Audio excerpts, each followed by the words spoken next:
All right, for those of you who want to learn complex analysis but don't know where to start, and if you don't have much background in the complex numbers, apart from knowing that I is the square root of -1, I would recommend you start here. You don't need much math background, just a basic, probably a calculus background would be required to learn this book, but not much more than that.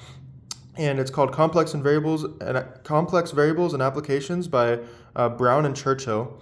I really loved this book when I first learned it. I took a summer class on complex variables, and it covered this textbook. The exercises are great. The exposition is really readable and great. I think this is a great introduction. And then let's take a look at the table of contents here. So, so we have, as you can see, it just starts off by defining complex numbers, talks a little bit about analytic functions, which are basically the equivalent of differentiable functions in complex analysis. And then we look at elementary functions. So these elementary functions are things like sine, cosine, exponential, hyperbolic, things that we can write down. We have a notation to express elementary functions. And polynomials, of course, as well. And then we have integrals and series. Okay, all this stuff is really important. Taylor series, proof of Taylor's theorem, that's pretty cool. Applications of residues. Then we get to some more advanced topics: residues and poles, advanced applications of residues. Again, you're going to need to know integration theory. You're going to be doing a lot of contour integrals and line integrals in complex analysis. So you definitely need a calculus 3 background. Then we look at some conformal mappings, applications of conformal mappings. I don't think I got all the way to chapter 10 of this textbook. Schwarz-Christoffel, yeah, this is actually a huge, I haven't read this chapter. This is key, the Schwarz-Christoffel transformation. They cover all the way to that. That's awesome, actually. Wow. I might go back and read this, chapter 11 here. And then we have the Poisson, this is also critical. Chapter 11 and 12 are actually really, really important. Oh, wow. Yeah, okay, so I'd even recommend this more. I recommended this textbook based on, it really helped me. The first probably 8 or so chapters really helped me learn complex at an introductory level. And then once you cover this, you're going to need a little bit of an analysis background, okay?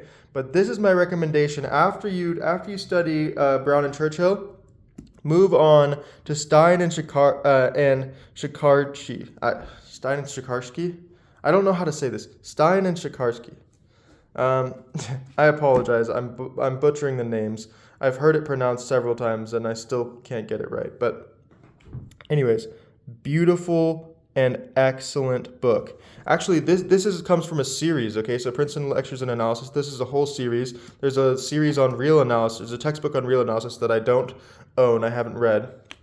I have read most of this textbook, and I used this textbook for my graduate complex analysis course, okay? This right here is a really good textbook. Very readable, as long as you have some background, some familiarity with introductory level analysis. So watch my previous YouTube video on my real analysis recommendations. You don't need a graduate real analysis background. You just need an undergraduate, like an introductory real analysis background, and that would just be recommended for this book. But I don't even think you really need it.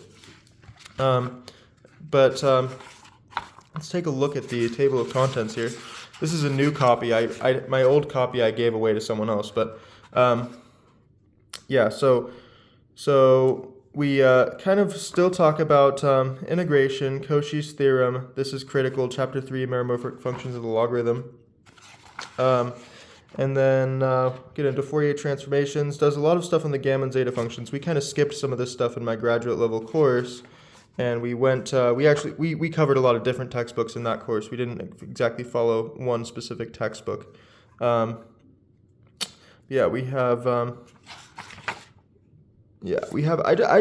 really like the,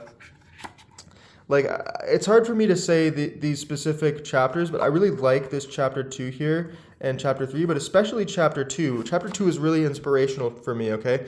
I really like the explanations that go into the proofs of chapter 2, and they're not super advanced, so it's pretty readable. If you want to see my own complex analysis work, I actually did let's go over here. I did a math sheets on complex analysis. So basically, I did a full review of complex analysis. So if we go online here, and let's, okay, y'all can't see my password. So if we go online and we look up, let's go to a new tab, and let's look up mathsheets.com right there. Bingo. So if we go to mathsheets.com, this is my website. I actually have, look at that, I have a Calculus 1 math sheets that you can use to study Calculus 1. I also have a complex analysis math sheets, and this is what I would recommend, that you could just check it out. It's I've summarized a lot of topics. So you just click on that link and it downloads this file for you, this full PDF. And basically, I summarized my entire graduate level course in complex analysis, and I put all the proofs, the full proofs of all these critical theorems into note format. And so, and I included some illustrations of my own as well into these notes. So if you're studying complex analysis, this is actually a good resource. Obviously, I'm biased because I made it, but yeah, check out mathsheets.com. I also have some other content on mathsheets.com. Let's see what I have. So I have a Calculus 1, electromagnetism, polynomials, complex analysis, Foundations of Analysis 1, Kantorovich problem, and the Taylor series. All right. Okay, so that concludes my recommendations on complex analysis. Have a great day.